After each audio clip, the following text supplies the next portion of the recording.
T. Liggins, Hurdle Life Coach, here for the final recap discussion for the For Life episode series. It's been about 12, 13 weeks of interacting with this ABC series, executive produced by Curtis 50 Cent Jackson and others. I'm sure there's a lot of different contributing minds to what has really been a very interesting, helpful, insightful experience for us here at the Hurdle Life Coach. For those who have been joining each week, thank you for participating in this new education program. Such an exciting time at the Hurdle Life Coach right now with all of the things we're working on, the different program development things we have going on, some of the opportunities that are presenting themselves to us statewide here in South Dakota, partnering with other credible messengers on the other side of the state to learn from, to grow with, and just really optimistic about what the rest of 2020 is going to look like. Because here at Hurdle Life, we believe in overcoming obstacles and barriers, helping people through transition. And these times that we're in right now, certainly everyone is in transition. This is exactly what we're all going through in the midst of this COVID-19 is transition. Transition, a lot of things have changed suddenly and things are still very unpredictable. But here, I've mentioned this before, I've been able to find a consistency in showing up, being here, participating in this education program that we have here at Hurdle Life. And I'm so grateful for those who continue to support and come along the side with us on this journey. I will apologize to the live viewers for the delay in the start. There were some technical difficulties, of course, managing some of the different upgrades with the Facebook and their new live producer software. So needing to get some things squared away and ironed out with that, that we would not have any other glitches moving forward. Because we actually fully intend to continue to provide some education-based programming moving forward. Now that we're wrapping up this For Life education-based program, I'm really excited to really start to be a broker of knowledge and host some different change agents and leaders and educators across this region in a platform where I can provide some interaction, some discussion, and we together as educators can just continue to shine a light on some of the areas of opportunity that we have for discussion and change within the justice system.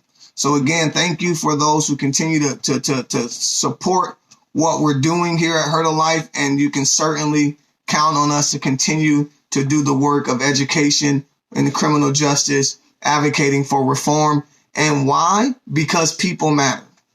Absolutely, people matter. And I really hope for those who have been watching the episode and for those who maybe just have some experience with the system, know this to be true.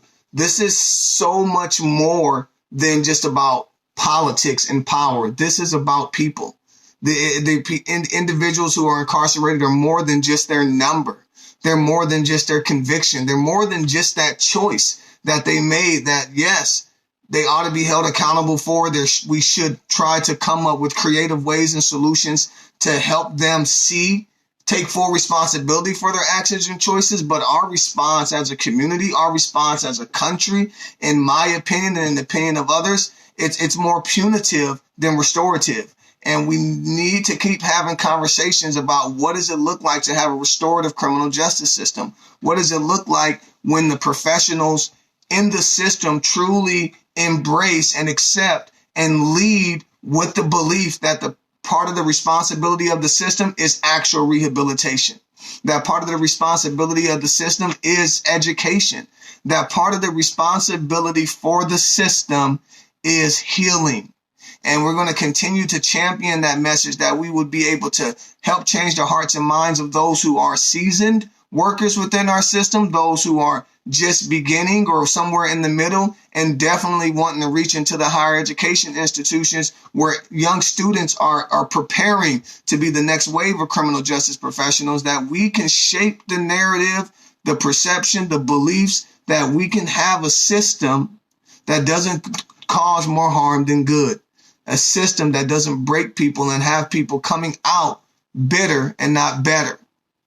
We're going to continue to champion that message here at the Hurdle Life Coach. So excited for the different developments that we have going on. Actually, just today, excited that we just received and accepted our very first college intern. So excited to bring alongside of a student who has an open mind to the work that we're doing and to help, again, build up that next generation of change community makers here in South Dakota in our region.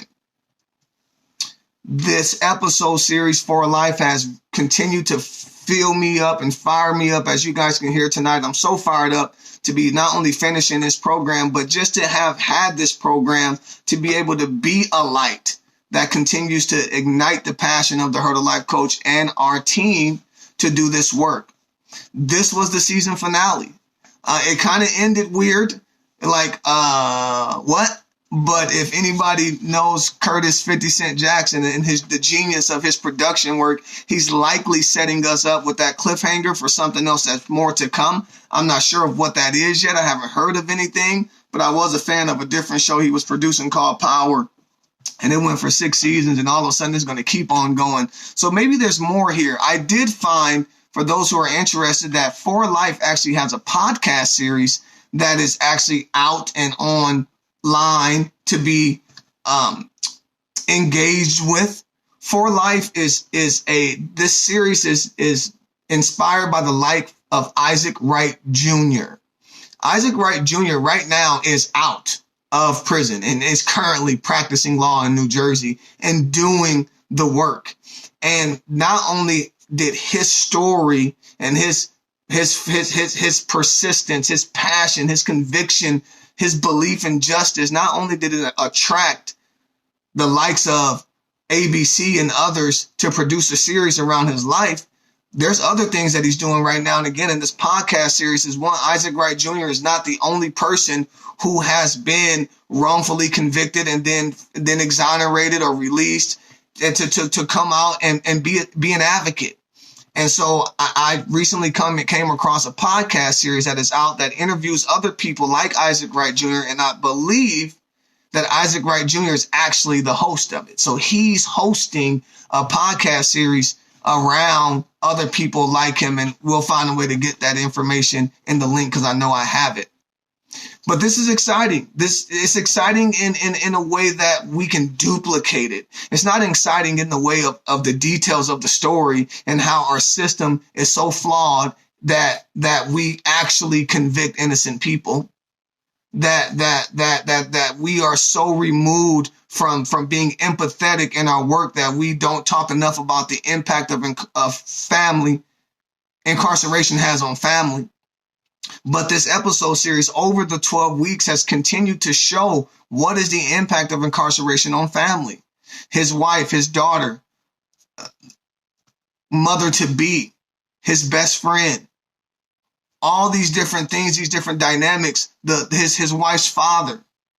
But one thing that actually stood out to me today in this episode, when Glenn Maskins and Aaron were actually going toe-to-toe in the judge's chamber, Glenn Maskin talked about his own son and the ridicule he was experiencing because of the press and the public press and things like that. And actually, being the empathetic person I am, I felt for him. I don't agree with Glenn Maskin's approach to justice and what he was doing, but I can empathize with him as a father and him being concerned for his son's well-being.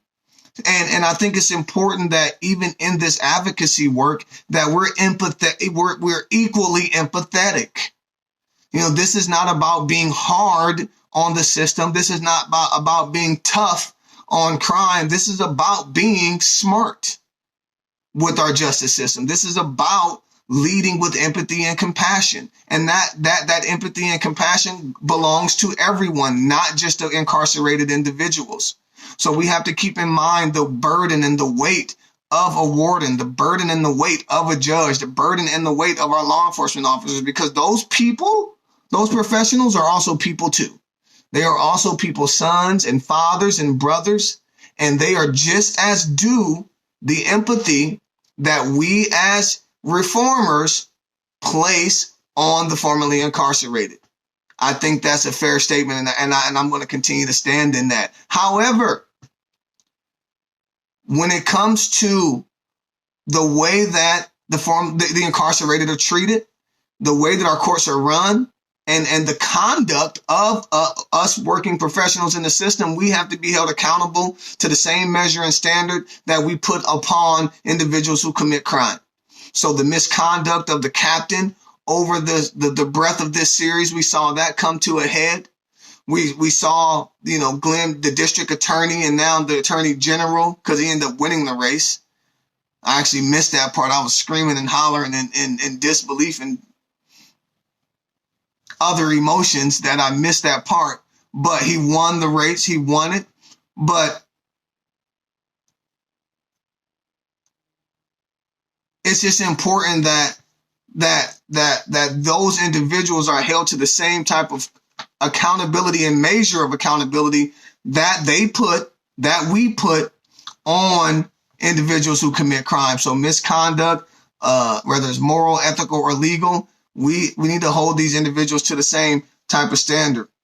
One of the things that jumped out to me in this episode was the muscle and the power of the justice system. In this role, I hope the goal is to provide some education about the system, how the components of the system, how it break down, who's involved. And one of the things that I wanted to spotlight today was just the muscle in the system and what I call the major players. When we're thinking about our justice system, we need to think about the power and responsibility of the attorney general. We need to think about the power and the responsibility of wardens of prisons or superintendents of prisons. We need to think about the power and the responsibility of prison boards, judges, district attorneys, and state's attorneys. I actually did a little research into the difference between the district attorney and the state's attorney. And the district attorney exists in larger states, where those large states are broken out into districts. And so then the district attorney has a office, and then other attorneys up with beneath them to do some of the role of the prosecution. Here in South Dakota, we don't have a district attorney. We're not that mass of a state, but places like California, Texas, New York, of course, big districts. So you have a district attorney, and there's a lot of power and responsibility there within the office of the district attorney. So I thought it was important to just identify who are the major players. Who should we be learning about, engaging with, reaching out to, talking to, having conversations, helping to shift perspective in how the system is actually operated. Then there is also major players that I want to call we the people, right? The defense attorneys, those who stand in the gap for the citizens, when it's XYZ against the state of whatever, like the district attorney office, the public defender's office, not district attorney, defense attorney's office, public defenders, public advocates, we the people who represents the citizenry. But also a part of the justice system, and here comes the accountability to those of us who are watching on the other end, the community is absolutely a part of the justice system. Here at Heart of Life, I want to broaden the understanding of what is the justice system. What is justice? It's more, we don't even say criminal anymore, and I'm going to talk a little bit about labels and how it was shown in today's episode. But the justice system, American justice system, but we want to talk about what is community justice. What is community justice, and what does that look like? Well, that looks like community members engaging in ensuring that justice is served, and justice is not just enacted or manifested, present in the courts and in the prisons. It is absolutely breathing within our community and is measured by the response that we have as communities on individuals that are released, on individuals before they're released. Justice is this spirit that is harmonious, that is united, that really breathes and believes that we treat people the way we want to be treated. I was talking on a podcast last week with a friend who's actually going to release it next Tuesday, my buddy Andy Heller. And I said, justice with just us. Justice with just us. We all, one united, are a part of this thing called justice. And so we, the people, also the community members, are a part of that justice system, and also the families of the incarcerated as well. So there's a wonderful organization here in town, the Family Connection Center, that does some of that work. I definitely want to be a little more transparent about some of the players in the community that are doing the work. So I'm gonna just shout them out now and say thank you for the work that you're doing, helping the families of the incarcerated, the children of the incarcerated. Doing this justice work is not just advocating for lighter sentences. It is also helping individuals be great parents and co-parents, and children be of incarcerated moms and dads, and men and women being confident young people. That's all justice. Justice is not just in the prisons and in the courts. I can't say it enough. And to be honest, that's where the power is. The power is with the people. There's more of us. There's more community impact than what's going on in courts and in the prisons. Yes, there is a magnified impact of that environment, and it definitely doesn't help in the ways in which we want it to. But in the reality, at the end of the day, there's more of us in community. The community is larger than our prisons. The community is larger than our courts, and we can rally. We can create community-based programs, alternatives to incarcerations, to help enact justice. That is a call to action, and you're invited to join us at Herd of Life. While we do that, we're growing, we're open. If there's individuals who care about supporting the incarcerated or their family or their children, if there's individuals who care about providing education to our law enforcement officers, to our court of professionals, to our prisons, we're doing that work at Herd of Life. You're invited to join us. So I saw from the episode a lot of muscle, and it's intimidating and it's tough to swallow, because with that power comes great responsibility. But what you see is people are playing more politics than people. And you got the warden leaking information to the district attorney, future attorney general, trying to just manipulate their power and abusing their power, basically, to get the win. And this is a part of the issue, is that individuals are trying to win and not heal. People are trying to bolster and build their closing ratio, their conviction ratios, instead of restoring families and just seeing people do well. Like, it's okay. Like, you don't have to win them all, and you don't have to. The ends don't justify the means. You know, you got to do the right thing the right way. You can't be cutting corners. You can't be falsifying statements, intimidating witnesses. That's not okay. That's not ethical behavior. It's not moral behavior. And it's not something that we're going to tolerate, that we're going to agree with. And so when you're seeing people in power abuse it, we've got to call that out, and we got to say we're not okay with that. You know, yes, we want to see people, we want a safe community. So we want to get people that are dangerous the help that they need. That help might look like treatment. That help might look like jail. That help might look like prison. But what is happening in the treatment, in the jails, and in the prisons while we're putting them away?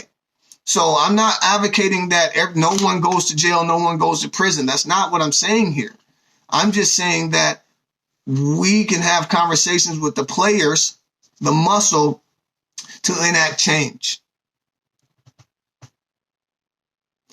One of the things that also stood out to me in this episode, you know, now coming on to the finale, we're back in the courtroom. The last 3 episodes were more in the prison, where we were learning about that ecosystem and the prison culture. And it did a really good job of helping us to embody and feel what it's like to be a person in prison. But today we're back in the courtroom, and Aaron Wallace did a great job of doing what we love to see him do, which is fight for his life and justice. And he, you know, you can see the dynamic between him and the assistant district attorney or state's attorney, whatever his role is. And they're going back and forth, and they're arguing, they're litigating. And And it just brought to my remembrance as a person who went to school for criminal justice, like the whole standards of proof that is required for conviction, for judgment. The burden of proof is on the state to prove the guilt. But then there's the standards of proof that needs to be adhered to in order for the case to proceed. The preponderance of evidence, reasonable suspicion, probable cause, and then proof beyond a reasonable doubt. And at any time that there's any type of holes that can be poked into the state's or the federal's case, then that leaves room for judgment to sway and for them to consider whether or not there's really enough evidence here for a conviction. And so it's really tough because in the court's defense arguments, prosecutions, they have to be airtight. And if and when they are not airtight, they got holes in them, it causes judges and juries to have to reconsider and take a second look at whether or not what we have in front of us is actual, the real deal, and that we're going to convict and send to prison. I just want to stop and also right now just say thank you to those who are joining in. I'm seeing a lot of people from all over joining in on this live, so I must be doing a great job. I just love the fact that people are with me today as we finish this strong. I see a really good friend out of Utah, Mandy. Oh my goodness, I can't believe you're here. Please say hello to David for me right now. God, I love the Other Side Academy. Look into the Other Side Academy. If there's one thing I'm trying to do here with the Hurdle Life Attraction is get people closer that we can talk about what the Other Side Academy is and how we can bring that to Sioux Falls, and we can create this opportunity for the formerly incarcerated and duplicate the results that they're seeing in Salt Lake City, Utah, and have duplicated in Denver. The Other Side Academy. Are you kidding me? So happy to see Mandy here and the rest of my supporters. So still fired up as I'm talking about just doing the work, everyone being held to an equal standard, whether you're the incarcerated individual or the working professional. But then I was talking about what's happening in the courts and how things need to be airtight. It's interesting how things are unfolding. I do want to spend some time during this final live for this episode to actually bring forth some facts actually about Isaac Wright Jr., just for the sake of being clear and transparent. But before that, let me talk about one more thing that really caught my attention, and that's the use of labels. So when Glenn Maskin got in front of the congregation and giving his spiel about who Aaron Wallace was, did you hear the language he was using? You know, he called Aaron Wallace a drug dealer, a hardened criminal, and all these other different just dark labels. And one of the things about culture actually exists. Culture is comprised of music, food, and language. And when you're trying to change a culture, one of the things you got to do is watch your language. And one of the things that we want to change about the culture of our American justice system is the language that we use. I mean, is it necessary to use dark labels when addressing individuals? Let's just talk about the facts. You know, if a person is guilty and they did it, you can just present the facts. They don't have to be addicts and alcoholics and drug dealers and hardened criminals and all these dark labels that create shade and drive fear. When we have a system that is casting shade and operating in fear, that's when we get harsh sentences and put people away and punish instead of help. We need to help people, but we're not helping when we're using language and labels that are so dark and condemning and not seeing the people for who they are truly. Because Aaron Wallace is a father, you know, he's a business owner, and he's a brother and a husband. And so is Glenn Maskin, and so is the judges, and so is all of us. We just need to be treated with dignity. Like I tell people who talk to me, sometimes they, use the N word and different times. I say, call me by my first name. That's it. I teach my nephews the same thing. Call me by my first name. That's it, just dignity. And so we're missing the dignity in the system where we're allowing people to be talked to and act in inhumane ways. And that's not okay. So I wanted to call that out, challenge all of us to use language that empowers, use language that gives life, you use language that can move a person in a place where they can be positive, contribute, and provide and contribute to the community in a positive way. We're not doing that when we're using that dark language. Someone else also said he and his punks is another thing that's said out there. And I get it. It may not be that big of a deal, but I'm here to tell you that it is.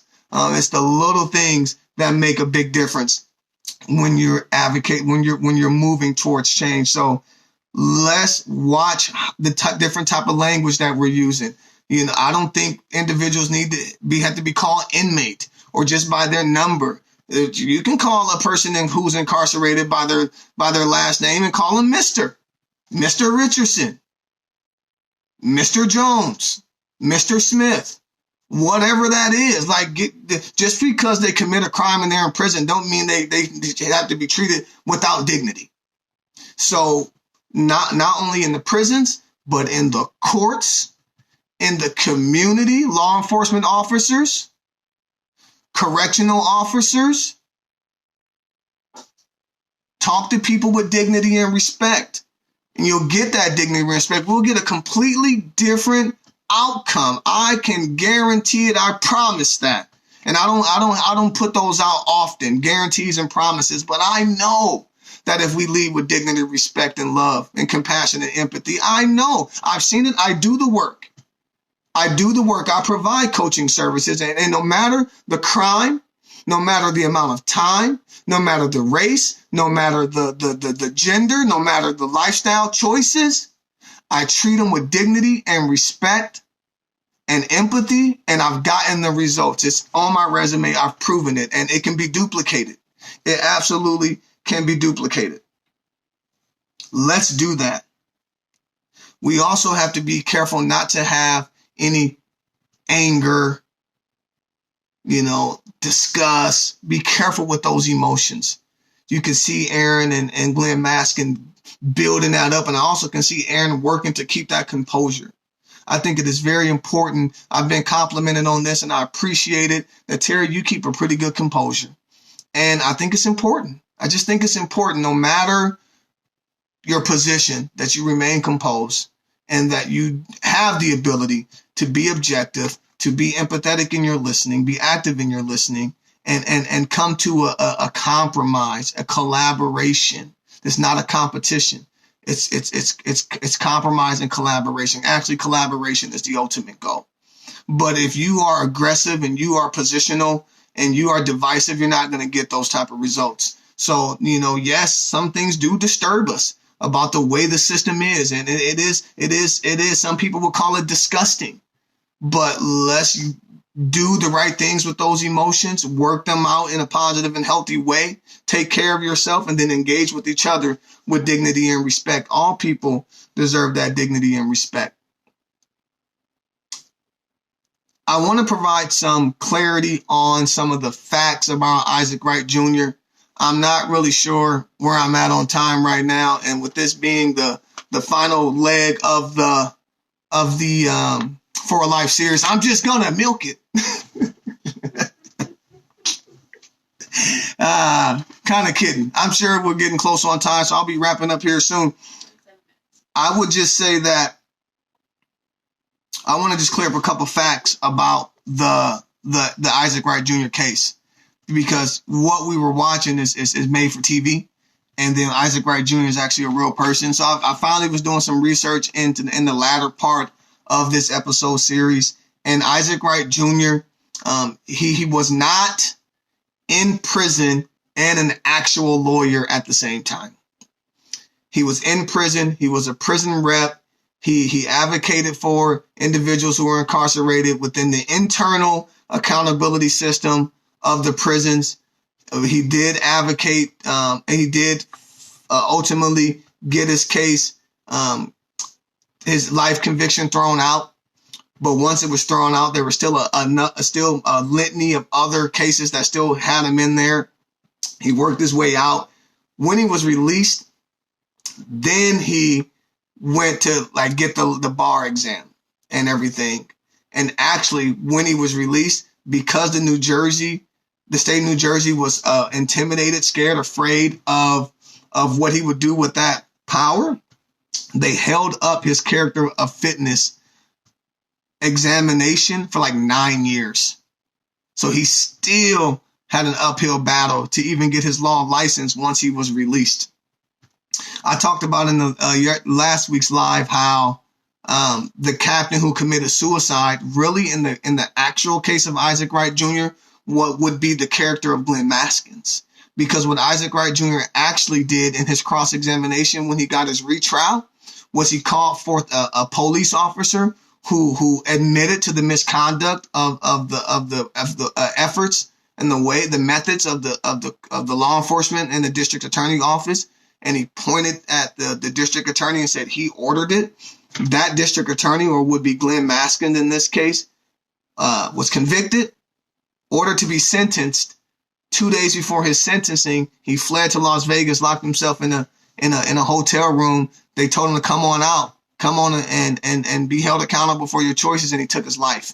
And so in this series, they've mirrored that with the captain when the captain took his life. But the reality is it was the corrupt district attorney who actually took his life in the actual case. Another thing, maybe not that big of a deal, is that Isaac Wright Jr. didn't have a supportive wife and a daughter with a baby on the way. That's more made for TV drama.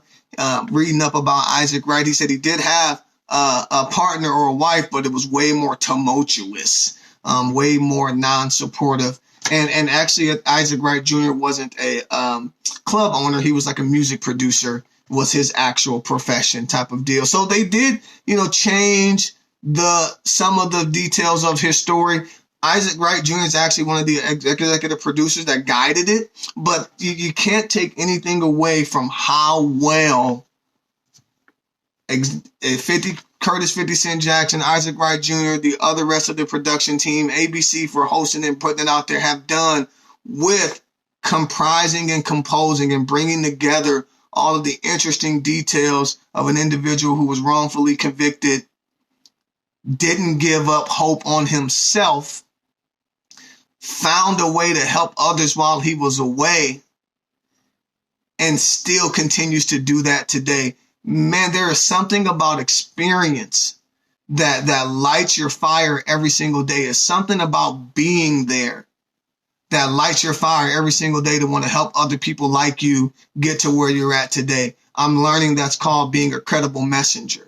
That's what separates the Hurdle Life Coach from any other reentry service program or support services that are here in this community. On this side, we have a credible messenger on the west side. A friend of mine I'm just getting to know named Eric Bringswright. He has a great program out there called I Am Legacy, or I Am Legend. I Am Legacy. And it might be Legend. It's one of the two.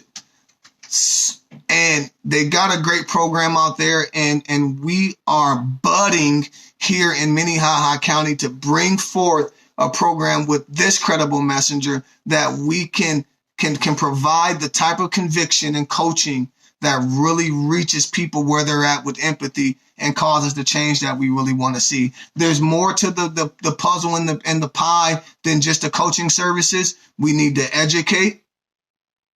We need to educate our working professionals. We need to support families. We need to mentor kids, the children. And we need to carry ourselves in a way and be good neighbors as well. So you're invited. You are absolutely invited to engage with the Hurdle Life Coach.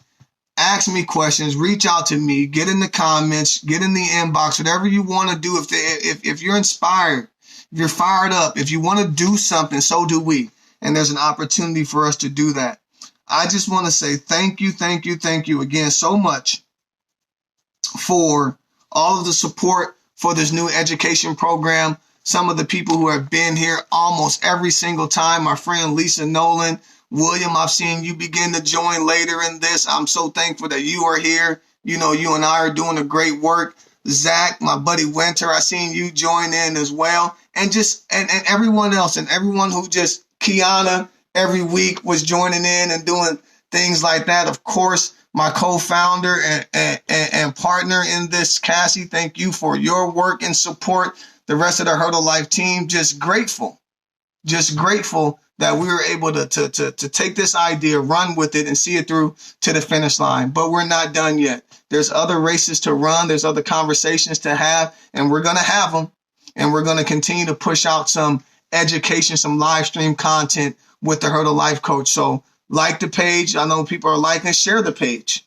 We are at about 700 some people. I'm sure we'll get to 1,000. I believe in organic growth. I believe in just being authentic and it getting to where it needs to get to. But I'll ask for your help today. Share the page. Tell people about this. Got the archive of all of the other episode recaps. If you haven't seen them, check out the YouTube channel. I'll put that in the links too as well. Been working hard to get the content there so it can be replayed. And we can have conversations about anything that I've put on record. Anything that I've said, I stand by, I believe in. I believe that we can do it. I believe that the time for change is now. And I believe in the impact of community in this equation called justice. So with that, I can go on and on and on. I'll just say thank you so much for continuing to support Hurdle Life. Be on the lookout for more education content, especially in this time of COVID. I'm actually going to continue to shelter in place for a while. I'm not going to run back out to the crowds. I'm going to continue to play it safe and really work on some online presence with the Hurdle Life Coach. So expect some more streams, expect some more engagement, and expect us to continue just to look at obstacles and barriers and say, Hurdle Life. So I want to encourage you guys to keep believing. Again, thank you so much. I could just give you gratitude forever, but I'm out of here. This has been a great series. Thank you to Cassie for inspiring this idea, the co-founder and partner with me here at Hurdle Life. And now we finished. We've seen it through the finish line. Hurdle Life. I'm out of here.